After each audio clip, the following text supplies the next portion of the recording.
স্বাবলম্বী সফল করতে পারলেই একমাত্র বাংলাদেশের সফলতা সম্ভব। বাংলাদেশের আপনারা জানেন রপ্তানি খাতের সবচেয়ে বড় কন্ট্রিবিউশন আমাদের পোশাক খাতে নারীদের অংশগ্রহণের ফলে সেটা সম্ভব হয়েছে।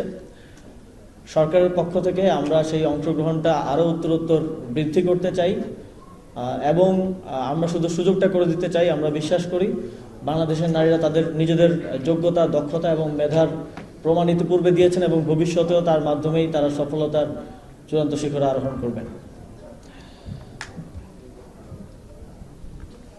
এটিকে কোনো বিশেষ সুবিধা হিসেবে দেখার কোনো সুযোগ নেই। এটি শুধু সরকারের পক্ষ থেকে দেশের জনসংখ্যার অন্যতম বৃহৎ একটি অংশকে কাজ করার সুযোগ করে দেয়া এবং তারা নিজেদের যোগ্যতার মাধ্যমেই আজকে যারা এখানে পুরস্কার পেলেন, যারা স্বাবলম্বী হয়েছেন, তারা তাদের যোগ্যতা, দক্ষতা এবং পরিশ্রমের মাধ্যমেই এই জায়গায় এসেছেন। এটি কোনো ধরনের কোটা নয়।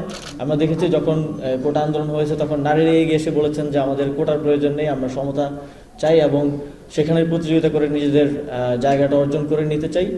বাংলাদেশের নারীদের এই সাহসিকতা আমাদেরকে সাহস যোগায়, অনুপ্রেরণা যোগায় এবং আমরা একটি নতুন বাংলাদেশের স্বপ্ন দেখতে পারি, যেই বাংলাদেশে জেন্ডারকে কেন্দ্র করে কোনো প্রকার বৈষম্য কিংবা কোনো প্রকার বৈষম্য থাকবে না। এমন একটি নতুন বাংলাদেশ তৈরির স্বপ্ন আমরা দেখতে চাই। সাম্প্রতিক সময়ে আমরা লক্ষ্য করছি যে জুলাই গণঅভ্যুত্থান পরবর্তী সময়ে আইনশৃঙ্খলা আর আইনশৃঙ্খলার যেই পরিস্থিতি, তার কারণে বিভিন্ন মহল বিভিন্ন ধরনের সুযোগ নেওয়ার চেষ্টা করছে এবং অনেকেই ধর্মকে ব্যবহার করে, ধর্মের আবেগকে ব্যবহার করে নানাভাবে নারীদেরকে নিচু করে দেখানোর এবং হ্যারাসমেন্ট করার মতো ঘটনা ইতিপূর্বে ঘটেছে। আমরা স্পষ্টভাবে বলে দিতে চাই আমাদের ধর্ম এই বিষয়টাকে অ্যালাউ করে না। আমাদের ধর্ম আমাদের নারীদেরকে সর্বোচ্চ সম্মানের জায়গায় রাখার স্বীকৃতিটা দিয়েছে। যারা এই ধরনের কার্যক্রমের সাথে যুক্ত হয়েছে কিংবা হচ্ছে তাদেরকে আমরা সতর্ক করে দিতে চাই, সরকার এক্ষেত্রে কোনো প্রকার ছাড় দেবে না।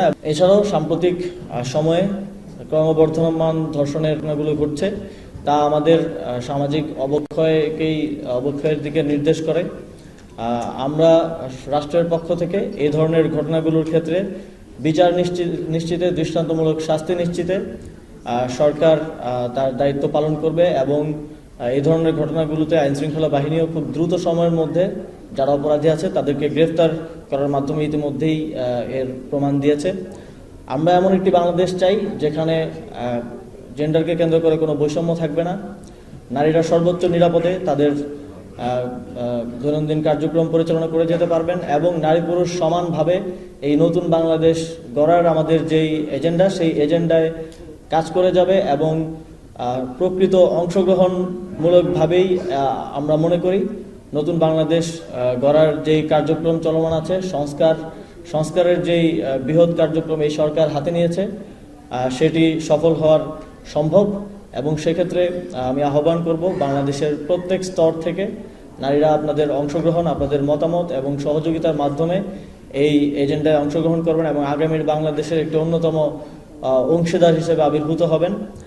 আজ নারী দিবসে আবারও জুলাই গণঅভ্যুত্থানে সেই শহীদ আহত নারীদের এবং যারা তাদের সন্তান হারিয়েছেন, স্বামী হারিয়েছেন, ভাই হারিয়েছেন, সে সকল নারীদের প্রতি আন্তরিক শ্রদ্ধা জ্ঞাপন করে আমার বক্তব্য এখানে শেষ করছি। ধন্যবাদ সবাইকে।